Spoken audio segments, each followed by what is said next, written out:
Over at Locked On, we are starting our process of naming the top 100 players in the NHL going into 2025-26. That being said, it got me thinking, who are the current top 5 Carolina Hurricanes going into the next season? Well, we'll talk about that and more on a Friday edition of Locked On Hurricanes.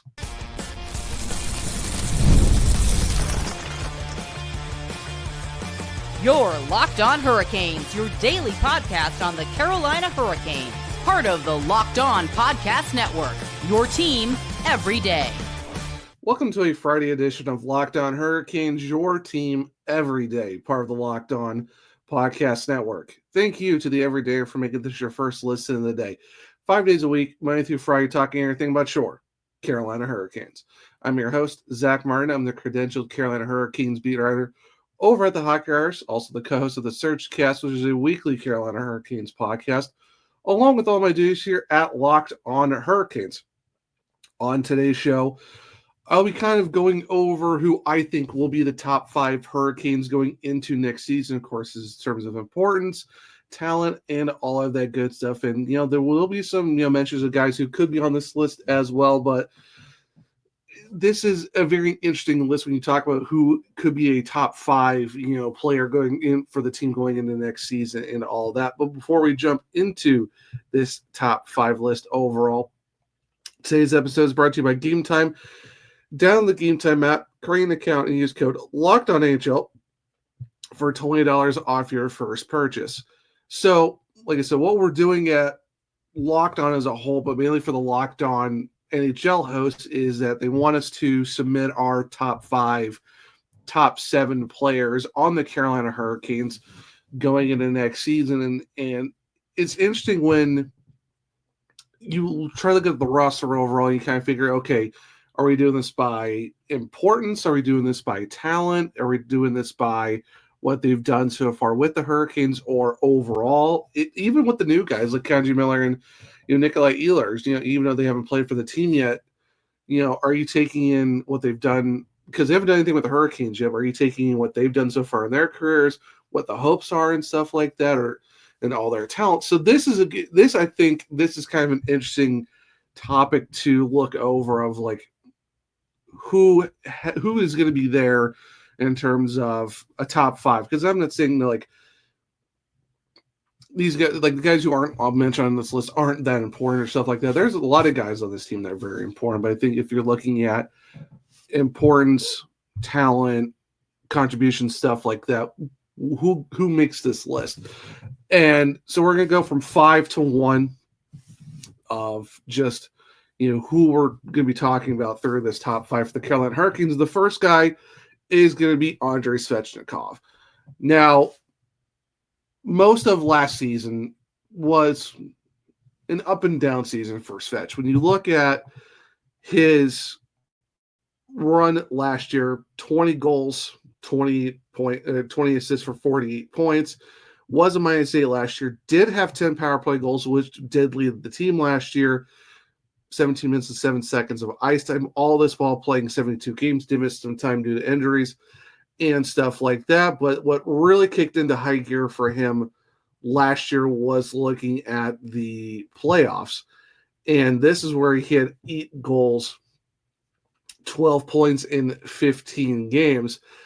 And I think this is where it really went up another level for him, because he had 11 points the playoffs before, but that was just with 2 goals. This time he had 8. And I think 8 goals. And I think this is where you kind of saw, okay, this is this Andrei Svechnikov we were waiting for most of the season last year. Yeah, you could look at it being a down year for him overall in the regular season, where you see him go from, the year before, we did at 52 points, then 55 a couple of years ago, and then 69 back in 21-22. So you've seen a slight decline in his production totals and stuff like that over the last few years. So, of course, you're talking about 78 games, 64, 59, 72. Of course, he was dealing with ever since he got that, ACL injury back in 22-23. You see him trying to make a comeback and try to play like him overall. But I think when if you get an Andrei Svechnikov, who we saw in the playoffs last year, kind of really come on strong, really, play that style of he can score goals, throw the hits when necessary, and, be that guy on the ice that can really change the game. Because he did that in the playoffs a lot. And the thing that I think that really stood out too is that he didn't really take hardly any penalties in the postseason. Like there was like maybe one penalty that he took the entire time. And I think that really speaks a lot to how he was able to have the discipline enough to stay on the ice a lot more and not take the penalties that we usually see during every regular season where it's like he breathes on a guy and gets a penalty.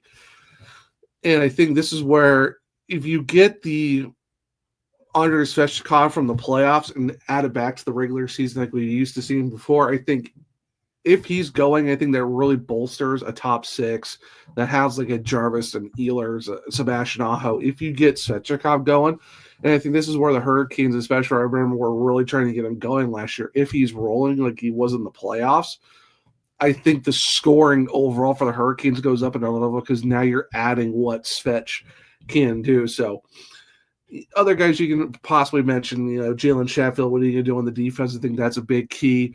Shane Gossespierre, what he can do in terms of power play specialists, leading the defense and goals and stuff like that. Jordan Staal for being the captain because he wins a lot of face-offs and stuff like that. So there, in terms of guys who could make this list, there's a lot of names. Like I said, I've seen, because I asked this on social media, like going into this episode, who's your top five? I saw Chatfield, I saw Jordan Staal being mentioned, Frederik Andersen being mentioned as well. There's a lot of guys on this list. Pierre Kachekov, for the fact that he stepped up a lot over the last couple of years to get 50 wins in all the games that he's played, and especially since he set a career high in wins last year with 27. But Jalen Sheffield, his speed and how good his two-way game is. They said Jordan Staal for all the faceoffs he can win and stuff like that. So I think those will be the key assets of other guys who could have made this list. And I think there's a lot of guys who could definitely make it here when it comes to talking about top five Carolina Hurricanes.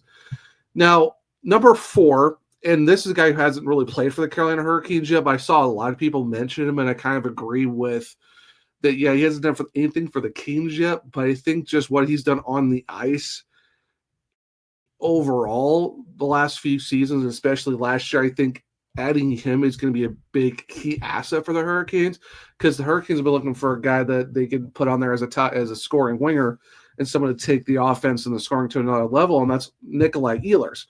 Now, Ehlers last year played in only 69 games, but he did he was 1 point off his career high in terms of points. He had 63 last year in 69 games, almost a point per game player. 24 goals, 39 assists, net 39 assists, tied his career high. Plus 14, 6 power play goals, 5 game winners, 15 minutes and 48 seconds. And this is the crazy thing, too, is that he did all this while playing a lot of second line, and he finally got on the first power play, which he's been asking for a long time. But he was doing a lot of this still kind of in that top 6 level, but not to where, what the Hurricanes could possibly do with him. Now, in the playoffs, 5 goals, 7 points in 8 games for the Jets last year. That's, like I said, that's almost a point per game just in the playoffs, and that's after almost going a point per game in the regular season. And I think him being in the top 6 for the Hurricanes this upcoming season will be very huge for the Carolina Hurricanes, because a lot of people have been asking, okay, where's your other top 6 scoring winger? You got Jarvis, you got Svech, but where's the other guy that can turn a game on its head? And I think when you look at Ehlers, he's got the shot. He's got that offensive awareness that I think the Hurricanes have been looking for. And I think he's got that ability to use his speed as a weapon that the Hurricanes have also used with other guys like, Aho's got some good speeds, Svech, Jarvis. Even look at the defense, too, with Jalen Sheffield. There's a lot of fast guys on this Hurricanes team. I think you add Ehlers' speed, I think that's going to be a key component to the Hurricanes offense. The fact, like I said, too, he can pretty much shoot from almost anywhere on the ice and get a goal. He can set up plays and stuff like that. And I think he is going to fit this Hurricane system well. And I think he's going to take it to another level with the degree of his skill set that the Hurricanes are, okay, we're going to, be more flexible to give you that opportunity. I think that's going to be a big component for the Canes when adding Ehlers into the team. And I know a lot of people aren't probably going to have him in the top 5 since he hasn't done anything with the Canes yet, but I think just the skills that he brings and what he could do for this team, I think this is where you could look at him being the number 4 guy in terms of top 5 Canes, in terms of skills, importance, kind of what you're hoping for next season. I think that's kind of where you put him there. You could put him 5, you could put him on the bubble as well, but I think when you look at what you're hoping for and what he's done in the past, especially last season where he almost a point per game guy in 69 games and was almost point per game in the playoffs, that's going to be huge for the Hurricanes. When you look at the top 6 and you're like, okay, you got Svech, you got Jarvis, you got Aho, you might have Taylor Hall there, it could be Jackson Blake, Logan Stankoven. Having Ehlers there is going to be a big thing for the Hurricanes. Now, we've talked about 5 and 4. Now, who's going to be 3 and 2 and all that stuff? Well, stick around. We'll talk about who could be the 3rd and number 2 guy for the Carolina Hurricanes next year on a Friday edition of Locked On Hurricanes. We've all been there, logging on early and waiting forever for concert tickets to go on sale, only to lose your spot for a show you've been dying to see. Live music should be about making memories, not dealing with the stress of ticket shopping. That's where Game Time comes in. Game Time makes getting concert tickets faster and easier than ever. Prices actually drop as it gets closer to showtime, and you can save up to 60% off with their killer last-minute deals. Tired of endless scrolling trying to find the best deal? Well, Game Time's Zone Deals pick the best seats in your section for you. Ever wonder what your view will actually look like before you buy? Well, the app shows you a panoramic seat view, so there are no surprises. So take the guesswork out of buying concert tickets and show tickets with Game Time. Download the Game Time app, create an account, and use code Locked On NHL for $20 off your first purchase. Terms apply. Again, create an account and redeem code LOCKEDON NHL for $20 off. Download the Game Time app today. Last minute tickets, lowest prices guaranteed. Welcome back to segment 2 of Locked On Hurricanes, your team every day. So we talked about the number 5. We talked about the number 4 guys in terms of importance for the Carolina Hurricanes this upcoming season. And now we're going to talk about number 3. And I know some people might have this guy higher on their list. I would say he definitely should be higher on the list. But when you look at who's 2 and 1, it kind of makes sense. But the fact that this guy's taking his game to another level every single season, what he's done in terms of being that Swiss Army knife. For Rod Brind'Amour and the Carolina Hurricanes, it's got to be Seth Jarvis. 73 games last year, 32 goals, 35 assists was his career high. Tied his career high in points with 67 last year for the fact that he did that in 8 fewer games due to re-aggravating his shoulder injury that he had back in the season prior. Plus 12, 20 even strength goals, 7 power play goals, 5 shorthandeds, and 2 game winners while averaging 19 minutes and 21 seconds, a career high. And you look what Seth did in the playoffs, and he went absolutely nuclear for the Hurricanes. Just absolutely amazing at what he did last year for the team. 6 goals, 10 assists, and 16 points. Seth Jarvis basically went to another level in terms of what he did in the playoffs, because when you look at what he did the season prior, 5 goals, 9 points in 11 games, 5 goals, 10 points in 22-23, 3 goals, 8 points in 14 games in 21-22. He's consistently, since his sophomore season at 20 to where this past season at 22, he's gotten at least 5 goals, but now he went up to 16 points. Seth Jarvis, in terms of leading the team in goals in the regular season, then leading the team in the playoffs in terms of goals and points. There is a guy, like, for the fact that Seth Jarvis went into a new contract here and basically he tied his point total in fewer games. Like, if he didn't miss those 7 games due to re-aggravating his shoulder, he easily could have gotten 75 points for the Carolina Hurricanes last season. And the fact that he went to another level in the playoffs to kind of lead the team in terms of like, I'm going to help put this team on my back like what Sebastian Aho did, but Jarvis stepped up really huge in the playoffs. You could make the argument to put him higher. You could have put him at 2. You could put him at 1 on the Carolina Hurricanes, but I think in terms of his overall skill set of being a phenomenal two-way player, 200-foot guy, the fact that you could put him on the power play, penalty kill, anywhere on the 5-on-5, taking face-offs, put him in any type of situation. That's what Rod Brind'Amour did for Seth Jarvis, because he has taken his game to another level every single year he's been in the league.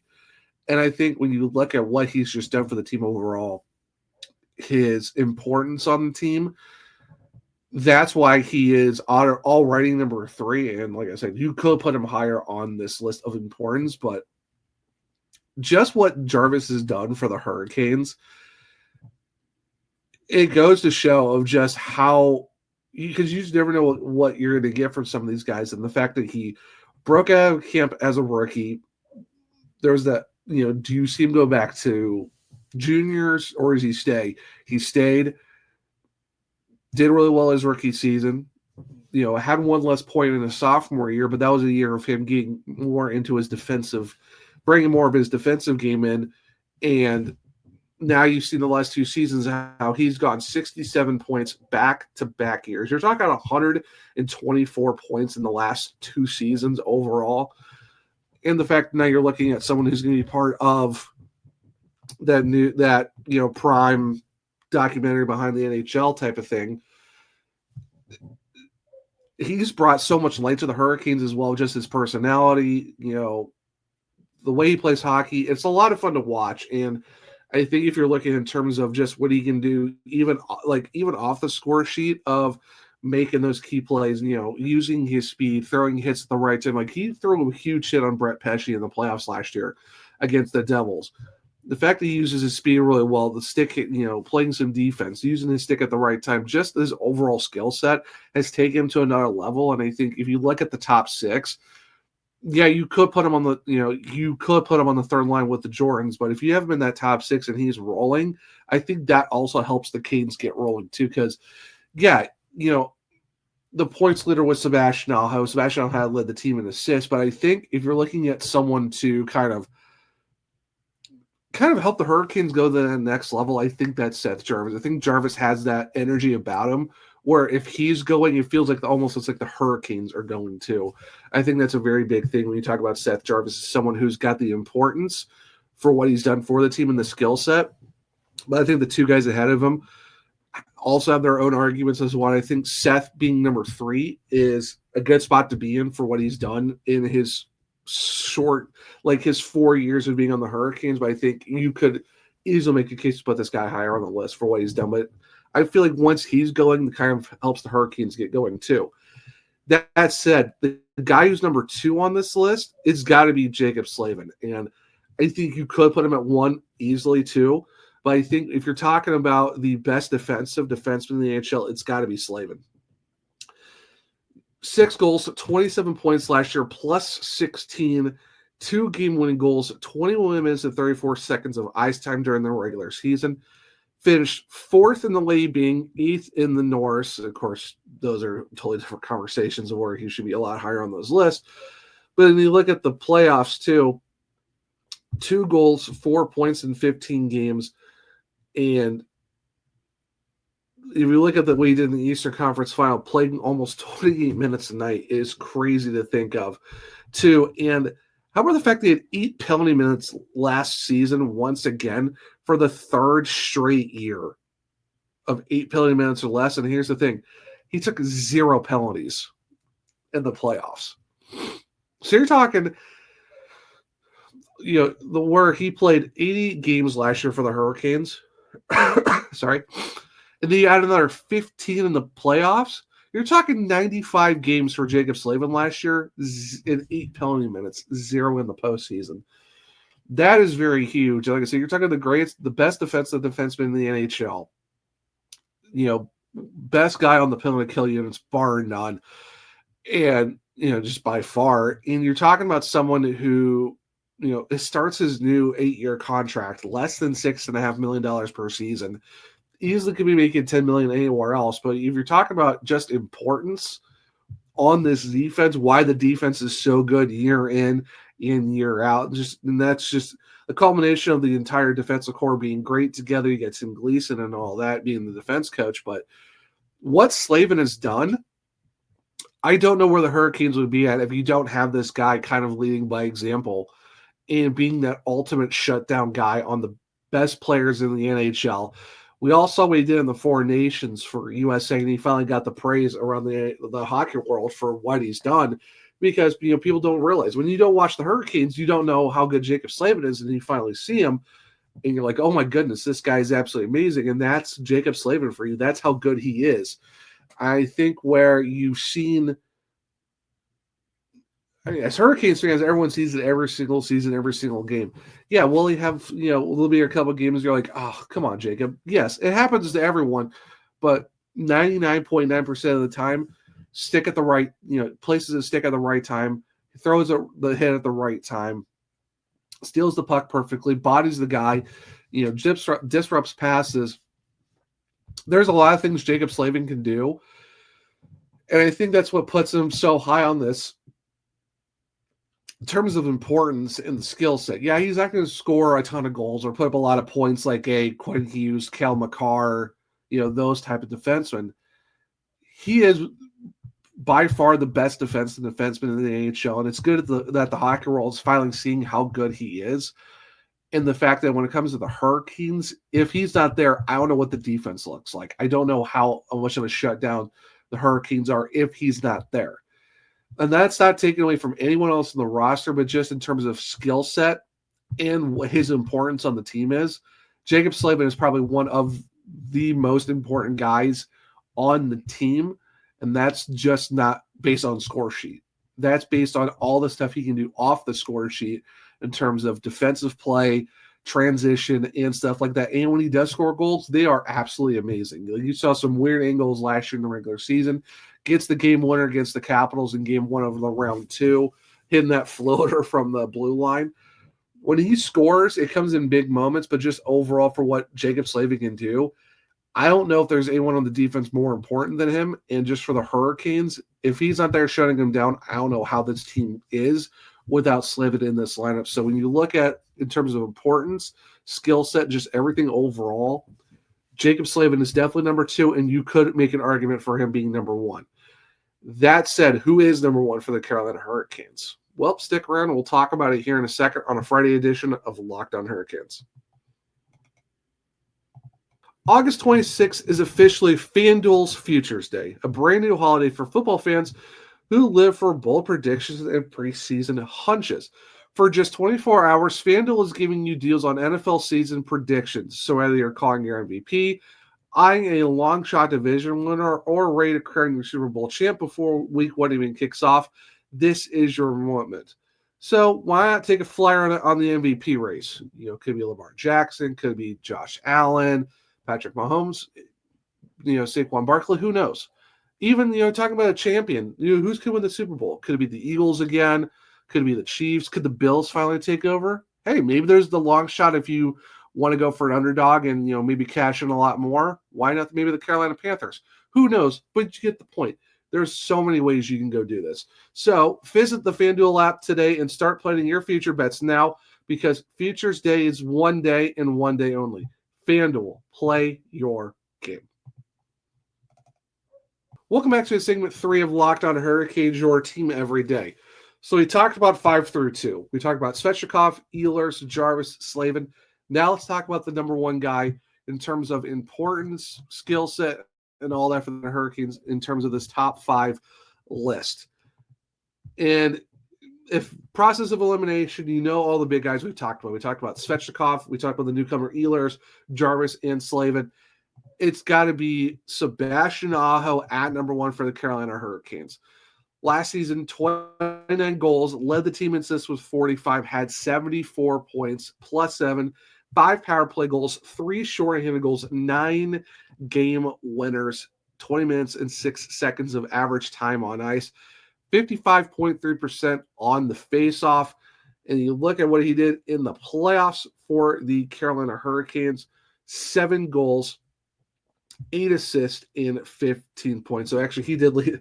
So Aho did lead the team in goals, but Jarvis had the assists and the points. But Aho is right there. Point per game, 15 for 15.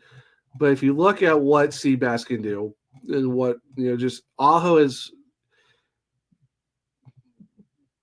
by far, Aho is probably, you could say he's probably the best Carolina Hurricanes player on this entire roster. Season before had 89 points, so close to 90, 36 goals, 53 points. Did take a little bit of a dip, going to 74. 79 games played last year. And just for what he has done, like he's already third on the team in goals, assists, points, holds a lot of records for power play goals, power play points, shorthanded in the postseason as well. Sebastian Aho is well on his way to becoming probably the best forward in Carolina Hurricanes history in terms of relocation afterwards. I think if you take out the Whalers stats, like if you take out the Ron Francis additions of just, if it was just Carolina Hurricanes, I think Ron Francis would be a little bit different area in terms of just overall points and stuff like that. But if you take out all the Hartford Whalers stats, you're talking about probably looking at Aho is going to be, he's going to hold a lot of number one spots since relocation for the Hurricanes. He's going to pass Eric Stahl in terms of a lot of those. And I think when you look at importance, skill set, all that stuff, that's what Sebastian Aho is. If Aho is rolling, it goes back to Seth Jarvis too. Of if Aho and Jarvis are rolling, I think the Hurricanes are really rolling too. And yeah, there are some nights where you're kind of like, okay, we need Sebastian to step up. We need him to do this, and he does that, and he really does it in the playoffs too. Because you saw, the game winner against the Devils, in Game 5 to make that huge comeback where they were down a couple goals, tied it, went into overtime, and won it. Aho has more often than not really stepped up for the Hurricanes. Like I said, he already holds a lot of number one spots on the Hurricanes in terms of records. And like I said, he's third right now in goals, points, and assists. And he easily is going to pass Eric Stahl. And I think one day you're probably going to see number 20 in the rafters because that's just how good Sebastian Aho is. His contract is just as long as Seth Jarvis. He's the number one center on the team. And I think if you don't have a Sebastian Aho, where is this team as well? And I think that you can say the same for Seth Jarvis. If these two guys are on the roster and they're not going, what does the scoring look like for the team overall?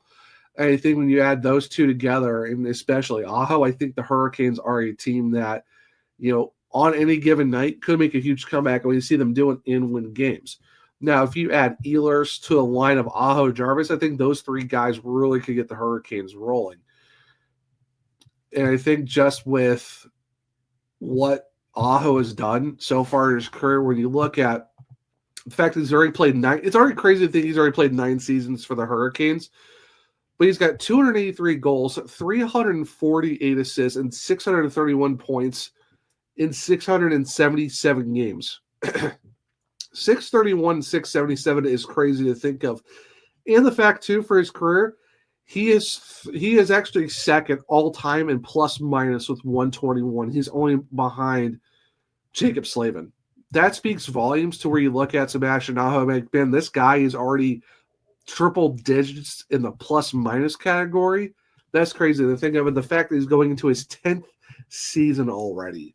10th. That's how long Sebastian Aho has been in this league, since being a 19-year-old in 16, 17, and now he's going into his 10th year for the Hurricanes.